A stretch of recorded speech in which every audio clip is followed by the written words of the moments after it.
Easter 1973, an Easter I'll never forget. It was my first as a child in Lae, Papua New Guinea.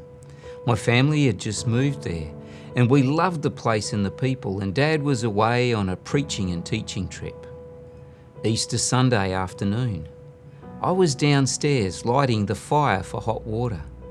Dad would be coming home early from his trip. We couldn't wait. All I could think about was cricket and tennis games with him.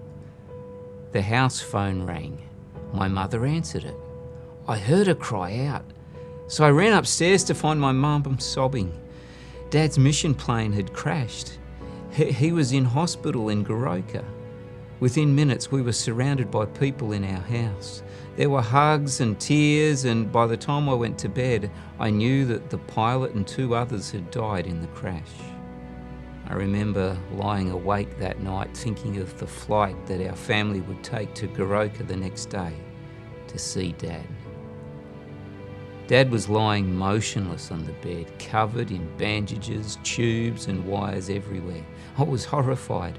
The last time I'd seen him, he was fit and healthy, and now this. Dad was airlifted to the Sydney Adventist hospital for treatment. I was shocked when he returned to Papua New Guinea 7 weeks later as an invalid. He had back pain, limited movement, no taste, no saliva. Eventually they all came back, but he was never quite the same. And working through this as a kid wasn't easy. We just had to accept it and try to help. I saw my dad model resilience and determination to keep doing God's work, caring for his family despite the setbacks.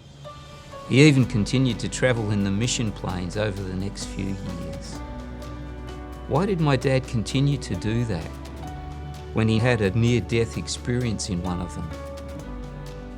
He wanted to share a hope that is stronger than death itself. That hope is the resurrected Jesus. Jesus, our perfect substitute, took the punishment for our sin and evil. He was killed but rose from the grave and conquered death for everyone.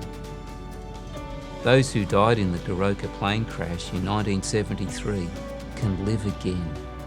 And as the Apostle Paul said, we will continue to preach the resurrected Christ, the power of God to bring salvation to everyone who believes.